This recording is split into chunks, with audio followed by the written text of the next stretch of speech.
তোমাদের মধ্যে এরকমের দল থাকতেই হবে যারা নাকি ভালো কাজের আদেশ করবে, নেক কাজের আদেশ করবে, অন্যায় কাজের প্রতিরোধ করবে। আর এটা যারা করবে উলাইকুমুল মুফলিহুন, তারাই কামিয়াব হবে। সুবহানাল্লাহ, ওরাই কামিয়াব হবে। তাহলে আমরা বুঝলাম এই কাজটি কোন কাজটি বলেন তো? সৎ কাজের আদেশ, অন্যায় কাজের নিষেধ। এই কাজটির দায়িত্ব ব্যক্তির, এই কাজটির দায়িত্ব উম্মতের, এই কাজের দায়িত্ব দলের। আল্লাহ বলছেন এই দায়িত্ব পালন করা, বড় রকমের এই দায়িত্ব কার্যকরী ভাবে পালন করার দায়িত্ব হচ্ছে সরকারের। এটা কার দায়িত্ব? সূরা হজ। আল্লাযীনা ইম্মাক্কান্নাহুম ফিল আরদ আকামুস সালাত ওয়া আতাউজ যাকাত ওয়া আমারু বিল মারুফ ওয়া নাহাউ আনিল মুনকার ওয়া লিল্লাহি আকিবাতুল উমুর। আর আমি যদি মুমিন বান্দাদের ক্ষমতা দেই, আমার মুমিন বান্দারা যদি ক্ষমতায় যায়, 4 দফা কাম করবে। কয় দফা?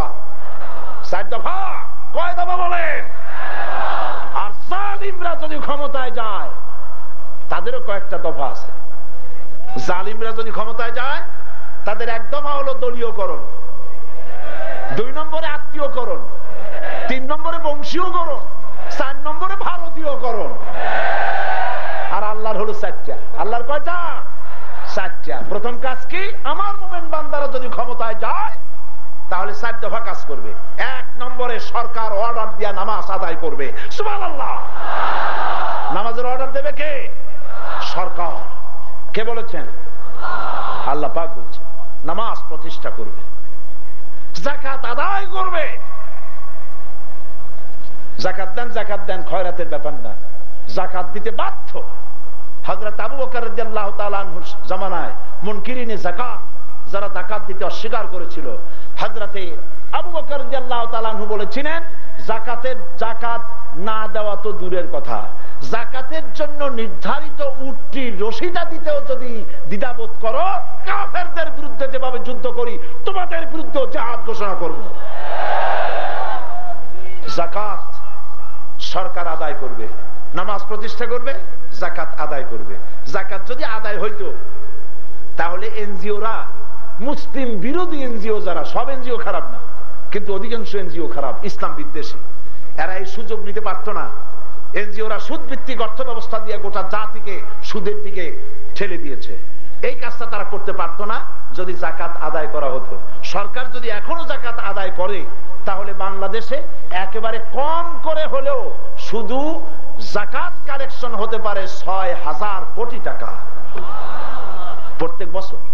তারপরে সোনার যাকাত, এরপরে ওষুধ ইত্যাদি যদি সবকিছু গভর্নমেন্ট আদায় করত, আর গভর্নমেন্ট যদি এগুলি রিলিফ এন্ড রিহ্যাবিলিটেশন, ত্রাণ এবং পুনর্বাসনের ক্ষেত্রে যদি এগুলিকে খরচ করত, তাহলে আমাদের দেশে অভাব থাকতো না, না খেয়ে মরার প্রশ্ন উঠতো না। ঠিক কিনা? আল্লাহ পাক বলছেন 4 দফা কাজ করবে ইসলামী গভর্নমেন্ট। 1 নম্বরে কি? নামাজ। 2 নম্বরে যাকাত। 3 নম্বরে আমারু বিল মারুফ, ভালো কাজের আদেশ করবে। আদেশ, আমি তো আদেশ করতে পারি না। আমি যদি আদেশের মর্যাদায় থাকতাম, তাহলে তো আমি ডিসিকে অর্ডার দেয়া দিতাম, আগামীকাল 24 ঘন্টার ভেতরে সিনেমার একটা পোস্টার সিলেটে থাকবে না, বাংলাদেশে কোথাও সিনেমার নগ্ন পোস্টার একটাও দেখতে চাই না। এটা আমার অর্ডার হতো যদি আমি অর্ডারের মাকামে থাকতাম। আমি তো শুধু অনুরোধ করতে পারি, আমরা আছি অনুরোধের মাকামে, অনুরোধ করি। আমারও হয় না, এখানে শুধুমাত্র অনুরোধ করা যায়। আল্লাহ পাক বলছেন আমারু, আমর করো, হুকুম করো। তো হুকুম করতে গেলে কোথায় যাওয়া লাগে? ক্ষমতায় যাওয়া লাগে। বুঝে আসে না কথা? হুকুম করতে পারে কারা?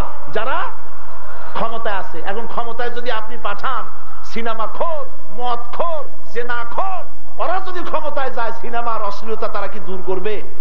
তারা কি মদ দূর করবে? জেনা দূর করবে? ওগুলো তো ওদের দরকার। সেই জন্যে যেমন গাছ লাগাবেন তেমন ফল পাবেন।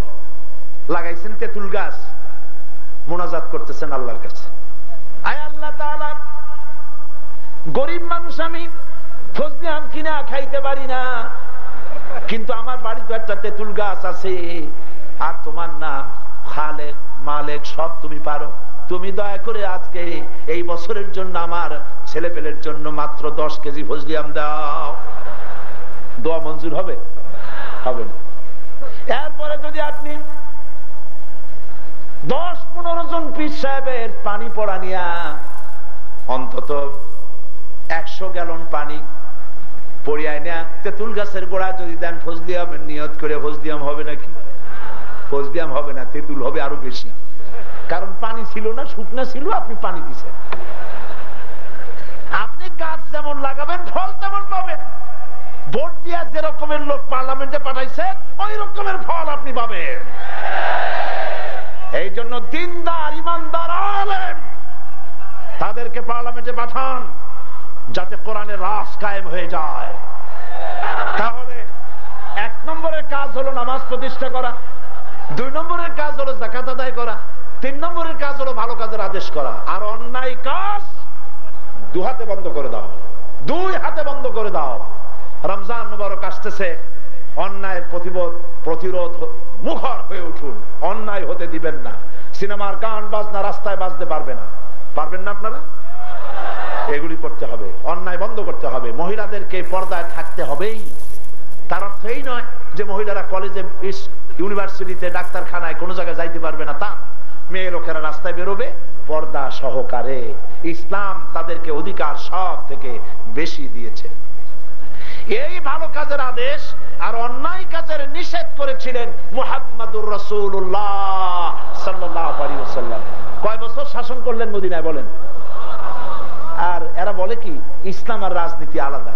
ইসলাম আর রাজনীতি যদি আলাদা হয় তাহলে রাসূলুল্লাহ রাজনীতি করলেন কেমনে? তিনি প্রেসিডেন্ট ছিলেন না? ছিলেন না প্রেসিডেন্ট?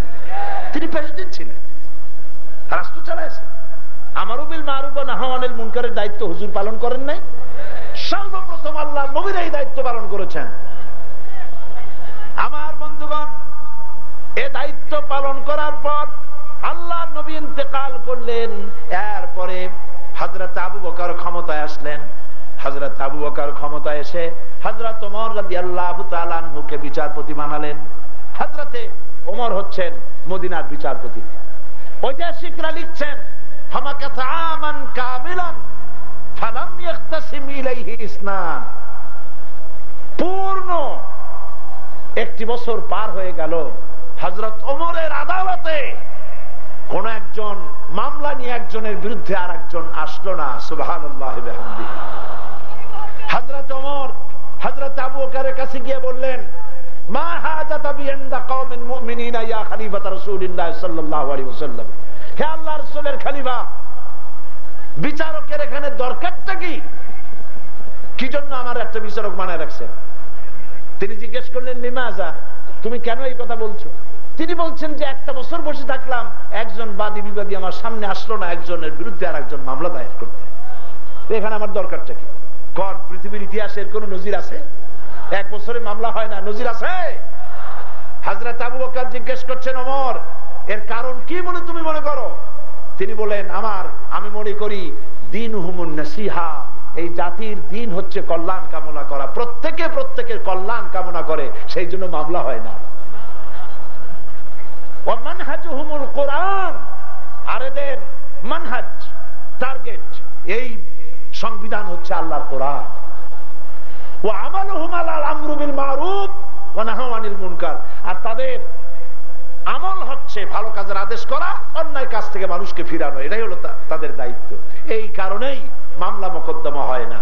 ফাফিমাহুম ইয়াখতাসিমুনা ইলাইয়া ইয়া খলিফাত রাসূলিল্লাহ সাল্লাল্লাহু আলাইহি ওয়াসাল্লাম। এই যখন জাতির অবস্থা, তো কি কারণে আমার কাছে লোকেরা আসবে মামলা দায়ের করতে? তাহলে বোঝা গেল আমারু বিল মারুফ নাহয়ু আনিল মুনকারের দায়িত্ব পালন করলে দেশ শান্তি হয়। কোন আলহামদুলিল্লাহ। এবার শুনুন রাসূলুল্লাহ কি বলছেন। আল্লাহ নবী বলছেন, ফাওয়াল্লাযী নাফসি বিয়াদিহি, ওই আল্লাহর কসম করি যার দস্তে কুদরতে, যার হাতের মুঠায় মুহাম্মদ সাল্লাল্লাহু আলাইহি ওয়াসাল্লামের জীবন, লা তা'মুরুন্না বিল মারুফ ওয়া লা তানহাউন্না আনিল মুনকার, তোমাদেরকে অবশ্যই ভালো কাজের আদেশ করিতেই হইবে, তোমাদেরকে অবশ্যই অন্যায় কাজ থেকে মানুষদেরকে ফিরাতেই হইবে। আও লা ইউসাল্লিতান্নাল্লাহু আলাইকুম সুলতানান জালিমান, যদি তোমরা এই কাজটা না করো তাহলে তোমাদের উপরে জালেম শাসক আল্লাহ চড়াই দিবে। তোমাদের উপরে তোমার দেশের সবচাইতে দুশ্চরিত্র লোকগুলি তোমাদের শাসক হয়ে বসবে। এরপরে তোমার দেশের ভালো মানুষেরা আল্লাহর কাছে যত দোয়া করুক ফালা ইউস্তাজাবা লাকুম, আল্লাহর কাছে দোয়া মঞ্জুর হবে না। কাজী আজ যদি আমাদের বাঁচতে হয় আমারু বিল মারুফ ওয়া নাহু আনিল মুনকারের দায়িত্ব পালন করতে হবে। আর এই দায়িত্ব পালন করতে গেলে কি আসবে? কোন কি আসবে? বিপদ। কি আসবে? হযরত লোকমান বলেন, ইয়া বুনাইয়া আকিমিস সালাতা ওয়া আমুর বিল মারুফ ওয়া নাহা আনিল মুনকার ওয়াসবির আলা মা আসাবাক ইন্না যালিকা মিন আজমিল উমুর। ভালো কাজের আদেশ দাও, অন্যায় কাজ থেকে মানুষকে ফিরাও। আর এই কাজ করতে গেলে ওয়াসবির আলা মা আসাবাক, এই কাজ করতে গেলে বিপদ আসবে। সহজে কেউ ছাড়বে না। সিনেমাওয়ালারা ছাড়বে তোমারে? তুমি এই দেশকে শাহজালালের দেশ বানাইতে চাও, গৌর গোবিন্দের পোলাপানেরা তোমারে ছাড়বে? ছাড়বে? ছাড়বে না। ওয়াসবির আলা মা আসাবাক, বিপদ যখন আসবে ধৈর্য ধারণ করবা। কি ধারণ করবে বলেন? ধৈর্যের অর্থ কি? কেউ একটা থাপ্পড় দিল আর আপনি বলবেন ভাই ব্যথা পাইছেন নাকি, আর এক খান মারিয়া 32 খান ফালায় দেন, এর নাম ধৈর্য না। সাবর এর অর্থ হচ্ছে পরিস্থিতির মোকাবেলা করা বুদ্ধিমত্তার সাথে, ধৈর্যের সাথে। ধৈর্যের সাথে পরিস্থিতির মোকাবেলা করা, সঠিক সিদ্ধান্ত গ্রহণ করা, মাথা গরম করে কিছু না করা, এটাই হলো ধৈর্য। ধৈর্যের অর্থ এটা নয় যে আপনারে মারবে আপনি খালি মার খাইতেই থাকবেন। ওই যে এক পীর সাহেবের কাছে এক সাপ এসে মুরিদ হয়েছিল, তারপরে পীর সাহেব বললেন আমি তো সাপ মুরিদ বানাই না। কয় না হুজুর আমারে বানানি লাগবে। আচ্ছা বানাইলাম, তুমি কিন্তু দংশন করতে পারবে না। ঠিক আছে দংশন করবো না। এখন ওই সাপ বিলের মধ্যে পড়ে আছে ধানের খেতে, রাখাল ধান কাটছে কিন্তু দড়ি নাই, সন্ধ্যাবেলায় ধানগুলো বাঁধতে নেবে কি দিয়া, দেখে যে ওই মুরিদ সাপ শুয়ে আছে। ও তো মনে করে বুঝে নাই সাপ, সে মনে করছে দড়ি। এই অন্ধকারের ভিতরে সাপ দিয়া ধান বাঁধছে, বানিয়ে বাড়ি নিয়ে সাপের ঘাট তো গেছে বেঁকিয়া, বাড়ি নিয়ে ভালাই দিছে, সাপের ঘাড় গেছে মস্কিয়া।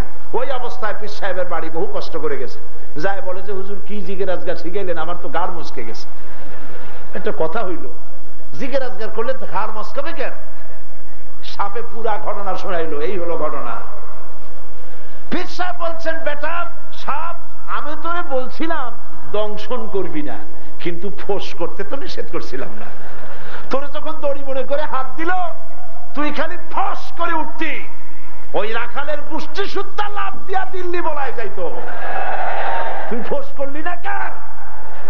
কাজী সাথী ভয় পাবেন না। আপনারা কি ভয় পাইছেন? আপনারা কি ভয় পেয়েছেন? ভয়ের কোনো কারণ নাই। আল্লাহ আমাদের সাথে আছেন। কে আমাদের সাথে আছেন? বাংলাদেশ ইসলামের জন্য চিল্লায় বলেন, বাংলা কিসের জন্য? আর জোরে বলেন কিসের জন্য? যদি প্রয়োজন হয় সেই ইসলামের জন্য রক্ত দেবার সিলেটের লোকেরা রক্ত দিবে। যদি প্রয়োজন হয় জেলে যাওয়ার জেলে যাবে, যদি প্রয়োজন হয় শহীদ হওয়ার শহীদ হবে। আল্লাহ রাব্বুল আলামিন তৌফিক দান করুন আল্লাহর দ্বীনকে জমিনে প্রতিষ্ঠা করার জন্য। সর্বক্ষেত্রে আল্লাহ যেন সেই তৌফিক আমাদের দান করেন, বলেন আমিন। শাহাদাতের মর্যাদা যেন আল্লাহ পাক আমাদের দান করেন। হয় গাজী না হয় শহীদ, দুটোর একটার জীবন আমাদেরকে গ্রহণ করতে হবে। কাফেরের গোলামির চাইতে মৃত্যুবরণ করা, শাহাদাতের মউত গ্রহণ করা হাজার গুণে শ্রেয়। বিড়ালের মতো 500 বছর বেঁচে থাকায় লাভ নাই, সিংহের মতো খালিদ বিন ওলীদের মতো 1 ঘন্টা বেঁচে থাকুন, এটার মূল্য আছে, ঠিক কিনা? আর শাহাদাতের মউত হাতের চিমটি কাটলে যতটুকু না কষ্ট হয়, শাহাদাতের মউত এর চাইতে বেশি কোনো কষ্ট নয়। আল্লাহ নবী নিজে দ্বীন প্রতিষ্ঠার জন্য রক্ত দিয়েছেন, শহীদ হয়েছেন। সাহাবায়ে কেরাম কত কষ্ট করেছেন। তারা যদি কষ্ট না করতেন, তারা যদি সাহস না করতেন, জীবন না দিতেন, ইসলাম এই পর্যন্ত আসতো না। আমি সেজন্য আজ সিলেটবাসীকে উদাত্ত আহ্বান জানাই, আল্লাহর দ্বীন কায়েমের জন্য আমাদের সামনে সময় আসতেছে রমজান মুবারক। এই রমজান মুবারক এমন একটি মাস, যেই মাসে আমরা আমাদের তাকওয়া তৈরি করতে পারি, ঈমান মজবুত করতে পারি, নিজেদেরকে আল্লাহর দ্বীনের জন্য তৈরি করতে পারি। জোরে বলেন আমিন। আল্লাহর জন্য, আল্লাহর দ্বীন কায়েমের জন্য এই রমজান মাস যেন আমরা ব্যবহার করতে পারি। বলেন আমিন। রমজান মাসে বেশি বেশি করে তেলাওয়াত করবেন, কোরআন শরীফ পড়বেন। কোরআন নাজিলের মাস, কোরআন বুঝা পড়বেন, আল্লাহ যেন তৌফিক দেন। হাদিস শরীফ বুঝে পড়বেন, ইসলামের সাহিত্য বুঝে পড়বেন, ছেলে মেয়েগুলিকে দ্বীনের রাস্তায় পরিচালনা করবেন। আল্লাহ পাক যেন সকলকে দান করেন। বলি আমিন। সমস্ত মানুষেরা, যত মানুষ দাঁড়ানো আছেন, দাঁড়ানো সব মানুষেরা বসে পড়ুন। রাস্তায়, পথে, ঘাটে, গাছে, ছাদে, যিনি যেখানে আছেন সেখানে বসে পড়ুন। আকাঙ্ক্ষিত সারা বছরের 2 বছরের আকাঙ্ক্ষিত মোনাজাত, সিলেটের ইতিহাস সৃষ্টিকারী আজকের এই মাহফিলে মোনাজাতের দিকে আমরা এগোচ্ছি। একটা মানুষও দাঁড়ায় থাকবেন না। এত বড় মোনাজাত জীবনে আর একবার পাবো কোন নিশ্চয়তা তার নাই। বসতে বলছি, দাঁড়াবেন না কেউ। সবাই বসেন আর জোরে সরে জিকির করেন সুবহানাল্লাহ, লা ইলাহা ইল্লাল্লাহ, সুবহানাল্লাহ, আলহামদুলিল্লাহ, সুবহানাল্লাহ, আলহামদুলিল্লাহ,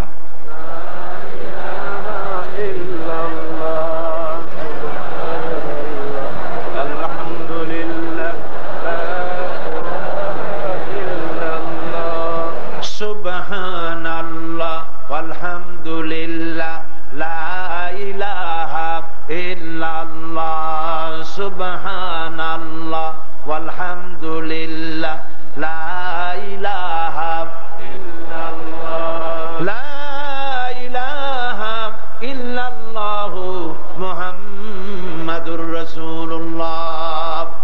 আসুন আমরা সবাই মুনাজাতের আগে তওবা পড়িনি। সবাই পড়েন আউযু বিল্লাহি মিনাশ শাইতানির রাজীম, বিসমিল্লাহির রহমানির রহিম, আস্তাগফিরুল্লাহ, আস্তাগফিরুল্লাহ, রব্বি মিন কুল্লি যামবিন ওয়া আতুবু ইলাইহি, লা হাওলা ওয়ালা কুওয়াতা ইল্লা বিল্লাহিল আলিয়্যিল আযীম। আয় আল্লাহ তাআলা, আমি ওয়াদা করছি গুনাহে কবিরা, গুনাহে সগীরা, শিরক এবং বেদাত, সকল রকমের গুনাহ আমি পরিত্যাগ করব। আল্লাহ তাআলা আমাকে গুনাহ থেকে বাঁচার তৌফিক দাও, তোমার গোলামি করার তৌফিক দান করে দাও। লা ইলাহা ইল্লাল্লাহু মুহাম্মাদুর রাসূলুল্লাহ, আশহাদু আল্লা ইলাহা ইল্লাল্লাহু ওয়াহদাহু লা শারীকা লাহু ওয়া আশহাদু আন্না মুহাম্মাদান আবদুহু ওয়া রাসূলুহু। সর্বশেষ, ইসলাম আর রাজনীতি আলাদা বলে যে প্রচারণা অপপ্রচার পত্রপত্রিকায়, রেডিও, টেলিভিশনে, নাটকে বিভিন্ন ভাবে মানুষকে বিভ্রান্ত করা হচ্ছে, ওই ব্যাপারে আমার লেখা একটি বই এসেছে। বইয়ের নাম ইসলামের রাজনৈতিক বিধান। ইসলামের রাজনৈতিক বিধান, ইসলামের অর্থনীতি, রাজনীতি, সমাজনীতি, আল্লাহ পাক কোরআন শরীফে যা যা বলেছেন সেগুলি এক জায়গায় করা হয়েছে। আলেমদের জন্য বিশেষ উপকারী, কারণ এতগুলি আয়াত এক জায়গায় খুঁজে বের করা কষ্ট হবে, এক জায়গায় পাওয়া কষ্ট হবে। পারবেন তারা, তবে সময় লাগবে। এই একই জায়গায় কোরআন হাদিস দিয়ে ইসলাম আর রাজনীতিতে কোনো পার্থক্য নাই। আল্লাহ নিজে রাজনৈতিক কথা বলেছেন, রাসূলুল্লাহ নিজে রাজনীতি করেছেন, সে কথা এই কিতাবের মধ্যে লিখে দেওয়া হয়েছে। যারা সেবেছে ওরা এটা 50 টাকা দামে বিক্রি করছে। ইসলামের রাজনৈতিক বিধান বইটি আমার লেখা, মঞ্চের পেছনে পাওয়া যাবে, আপনারা গ্রহণ করতে চেষ্টা করবেন। আর আজানের, নামাজের মুনাজাতের পর আজান হবে, আজানের পর বা জামাত এশার নামাজ আদায় করে যাবেন। এক্ষুনি মোনাজাত হচ্ছে, রাস্তায়, পথে, ঘাটে, ছাদে, গাছে, যিনি যেখানে আছে সেখানে বসে পড়ুন আর মোনাজাতে শরীক হন। আল্লাহুম্মা আমিন। শহীদদের জন্য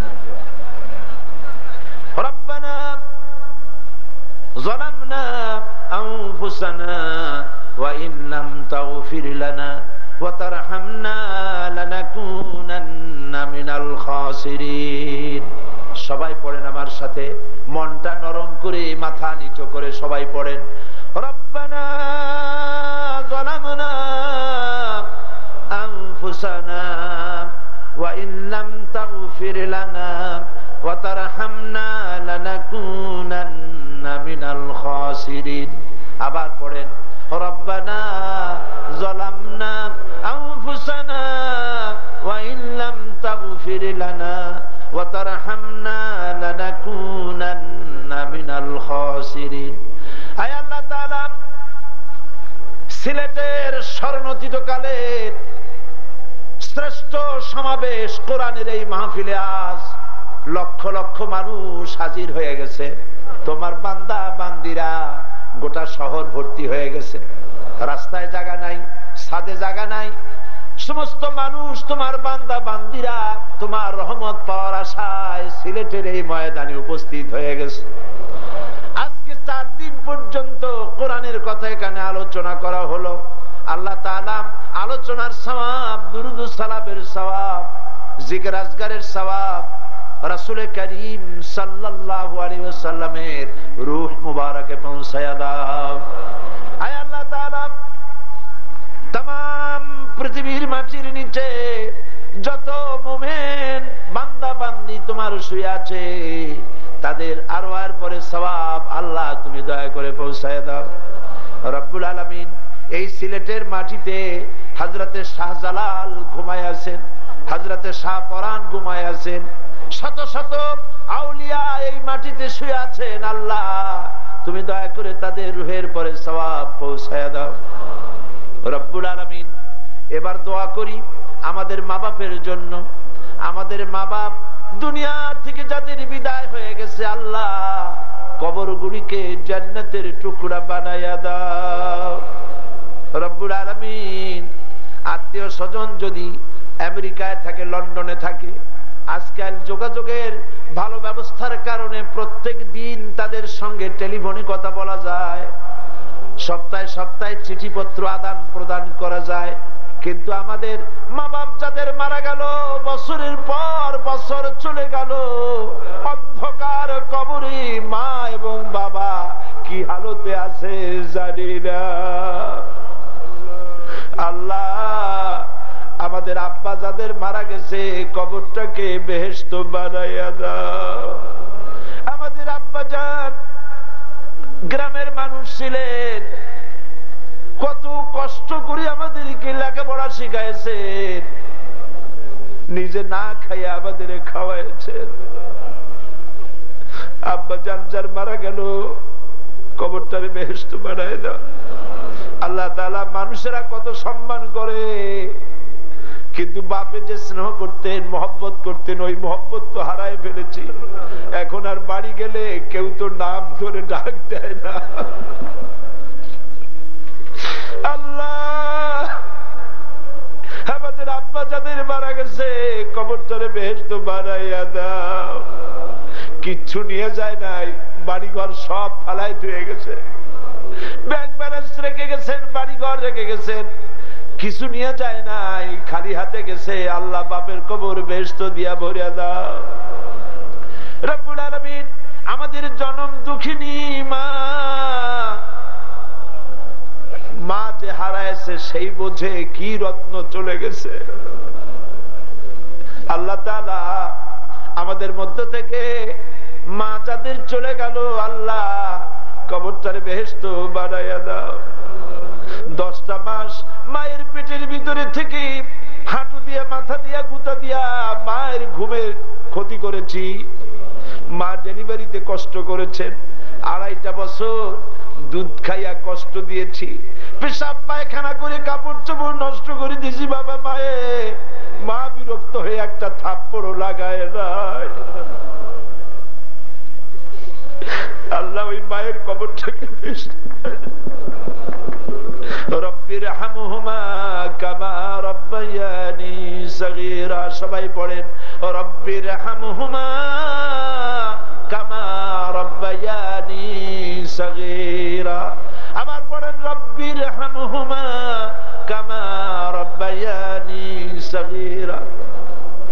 আয় আল্লাহ তাআলা, আমাদের মা বাপ যাদের বেঁচে আছে তাদের খেদমত করার তৌফিক আমাদের দাও। মা বাপের সাথে বেয়াদবি করা থেকে আল্লাহ আমাদের বাঁচাও। আল্লাহ, বুকের চামড়া দিয়া যদি মায়ের পায়ের জুতা বানাইয়া দেওয়া হয়, এক ফোঁটা দুধের হক আদায় হবে না। আল্লাহ, তুমি দয়া করে মা বাপ যাদের বেঁচে আছে আমাদের খেদমত করার তৌফিক দাও। আল্লাহ, মা বাপ যাদের বেঁচে আছে খাতেমা বিল খায়ের নসিব করে দাও। আমাদের দাদা দাদি, নানা নানি, আত্মীয় স্বজন, পাড়া প্রতিবেশী যারা মারা গেছে তাদের কবরগুলিকে জান্নাতের টুকরা বানায় দাও। রব্বুল আলামিন, সারা পৃথিবীতে আজ মুসলমানেরা বিপদে আছে। মুসলমানরা মার খাইতে খাইতে শেষ হয়ে গেল। Bosnia, Chechnya, Dagestan, Somalia, Burma, Palestine. আল্লাহ, প্যালেস্টাইনের মুসলমানগুলিকে ইহুদিরা বন্দুক দিয়া, কামান দিয়া, হেলিকপ্টার, গানশিপ দিয়া, কামানের গোলা দিয়া তাদেরকে প্রত্যেক দিন পাখির মতো শিকার করতেছে। আল্লাহ, ওদের হাতে কিছু নাই, ছোট ছোট বাচ্চারা বেঁচে থাকার স্বার্থে পাথর দিয়া ইহুদিদের সাথে মোকাবেলা করতেছে। আল্লাহ, তুমি আমাদের প্যালেস্টাইনি ভাইদেরকে স্বাধীন জমিন দিয়ে দাও। আল্লাহ, ভারতের কাফের সরকার তার কাফের সৈন্য দিয়া কাশ্মীরকে জ্বালায় পোড়ায় শেষ করে দিল। মাবুদ, আল্লাহ, তুমি কাশ্মীরকে ভারতের হাত থেকে রক্ষা করো। আল্লাহ, কাশ্মীরকে কিয়ামত পর্যন্ত স্বাধীন বানায়া দাও। পৃথিবীর দ্বিতীয় বৃহত্তম মুসলিম দেশে বাস করি, কিন্তু আমরাও এখন বিপদে পড়ে গেছি। বাবু, আমরা বিপদে পড়ে গেছি।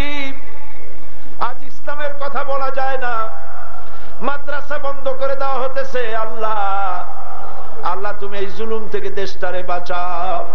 এই দেশে কোরআনের শাসন আল্লাহ তুমি চালু করে দাও। রব্বুল আলামিন, যারা জুলুম করতেছে জাতির উপরে, আল্লাহ তাদের জুলুম থেকে এই দেশকে তুমি হেফাজত করো। আল্লাহ, তুমি আমাদের উপরে রাগ করছো, আমরা বুঝতে পারছি। আল্লাহ, আল্লাহ বলেন, আল্লাহ, আল্লাহ আমাদের মাফ করে দাও। আল্লাহ আমাদের ক্ষমা করে দাও। রব্বুল আলামিন,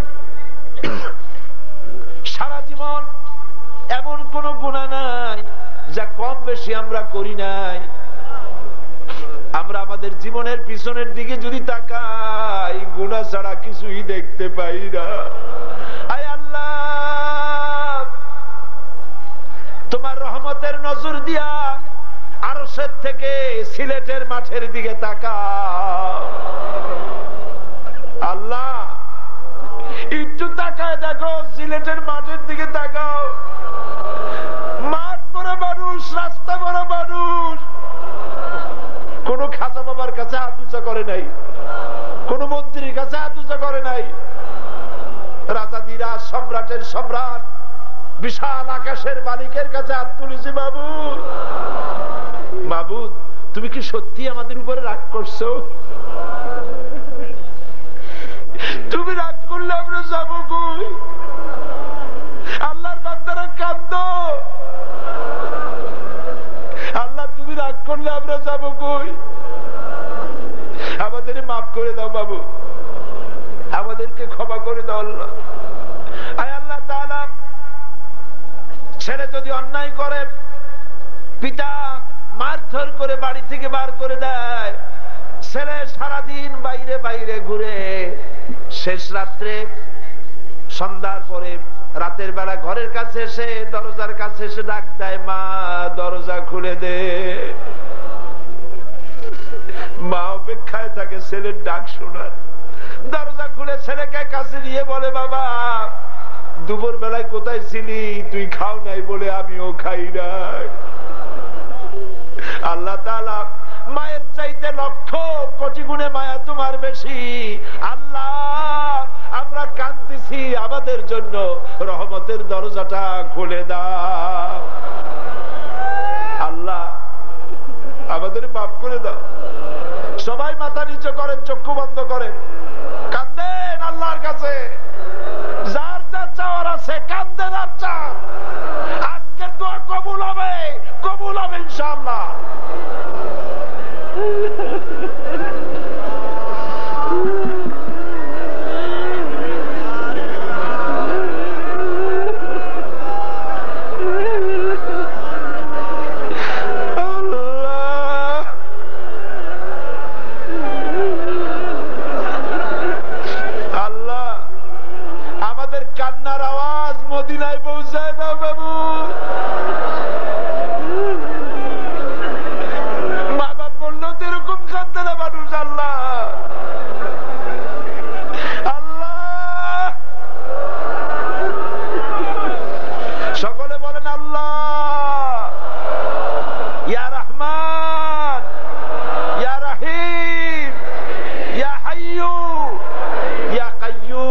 এসেছেন, আজকে 4 দিন পর্যন্ত কষ্ট করে করে এসেছেন।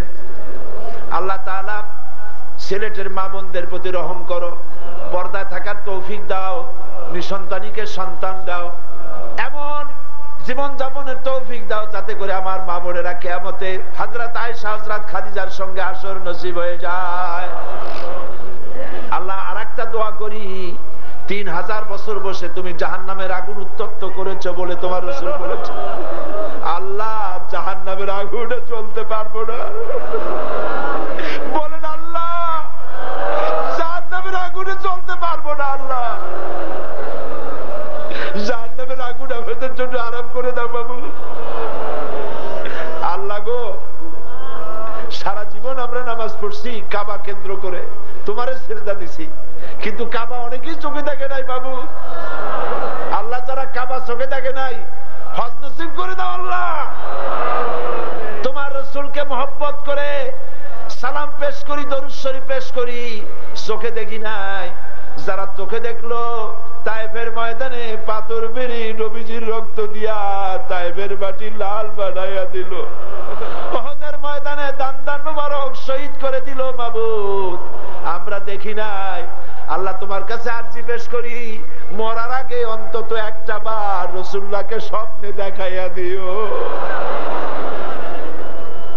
আল্লাহ আমাদের আজকের দোয়া তুমি কিছুতেই ফিরাই দিও না বাবু। এইখানে শাহজালাল বিশ্ববিদ্যালয়, আল্লাহ ইসলামের জন্য সংগ্রাম করতে গিয়ে বেলাল শহীদ হয়েছে। আল্লাহ আল্লাহ তুমি বেলালের বেহেশত জায়গা দিয়ে দিও আল্লাহ, তার মায়ের ধৈর্য ধরার তৌফিক দিয়ে দিও আল্লাহ। আল্লাহ গৌর গোবিন্দের বিরুদ্ধে যে সিলেটের ময়দানে শাহজালাল ইসলামের পতাকা উঠাইছিলেন, সেই সিলেটের মুসলমানদেরকে ইসলামের পক্ষে জীবন দেওয়ার তৌফিক দিয়ে দাও আল্লাহ। আল্লাহ আঞ্জুমানে খেদমতে কোরআন কবুল করো। এই দেশের, এই সিলেটের যত লোক বিদেশে আছে আল্লাহ তুমি দয়া করে মেহেরবানি করে সকলকে রোগ ব্যাধি মাফ করো। এইখানে যারা ব্যবসা করে আল্লাহ সমস্ত ব্যবসায়ীদের ব্যবসায় বরকত দান করো। আল্লাহ তাআলা আঞ্জুমানে খেদমতে কোরআনের যত প্রতিষ্ঠান আছে কবুল করো। এই তাফসীর মাহফিল কিয়ামত পর্যন্ত আল্লাহ চালু করো। আমার ভাইরা, আপনাদের কাছে আমি বিনীতভাবে, আমি আপনাদের ছোট ভাই, আমি একটু দোয়া চাই। আমি বিগত 40টি বছর কোরআনের কথা আল্লাহ দয়া করে আমাকে দিয়ে বলাইছে। আমি এক অযোগ্য মানুষ, আমি আপনাদের কাছে দোয়া চাই। যেদিন আপনাদের কানে খবর আসবে সাইদি বিদায় হয়ে গেছে, আপনারা আল্লাহর কাছে আমার জন্য দোয়া করবেন যেন এই খেদমতটুকু আল্লাহ কবুল করে আমার জন্য জাহান্নামের আগুন যেন আল্লাহ আরাম করে দেন।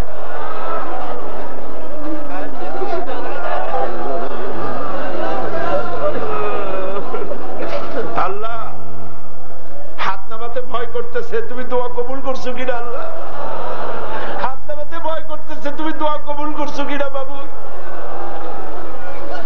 আহ জাতি হ্যায় ফলক পর रहम लाने के लिए बादलों हट जाने दो राह जाने के लिए रहम कर अपना ना आईने करम को भूल जा हम तुझे भूले हैं लेकिन तू ना हमको भूल जा। আল্লাহ আমরা তোমারে ভুলে গেছি, তুমি আমাদের ভুলে যাও না বাবু। আমরা আমাদের স্ত্রীদের জন্য দোয়া করি, আল্লাহ আমাদের স্ত্রীদেরকে আল্লাহ তুমি হেদায়েত নসিব করে দাও, তাদের দিনদার ইমানদার বানায় দাও। আমাদের সন্তানগুলিকে আল্লাহ দিনদার ইমানদার মুত্তাকি নামাজি বানায় দাও আল্লাহ। এমন বানাও আমাদের সন্তান যা দেখলে পরে, তাদের আমল দেখলে পরে আমাদের চোখ ঠান্ডা হয়ে যায়। আমাদের ভাই বোনগুলি আল্লাহ হেদায়েত করে দাও আল্লাহ। যার যে আশা আছে আল্লাহ কবুল করো। ইসলামী আন্দোলনকে কবুল করো, যারা ইসলামী আন্দোলন করে তাদের কবুল করো। আলেম ওলামা পীর বুজুর্গ সব তুমি এক বানায় দাও। রব্বানা তাকাব্বাল মিন্না ইন্নাকা আনতাস সামিউল আলিম ওয়া তুব আলাইনা ইন্নাকা আনতাত তাওয়াবুর রহিম। সুবহানা রাব্বিকা রাব্বিল ইজ্জাতি আম্মা ইয়াসিফুন ওয়া সালামুন আলাল মুরসালিন والحمد لله رب العالمين واجعل آخر كلمة عند الموت لا إله ইল্লাল্লাহু মুহাম্মাদুর রাসূলুল্লাহ। আসসালামু আলাইকুম ওয়া রাহমাতুল্লাহ।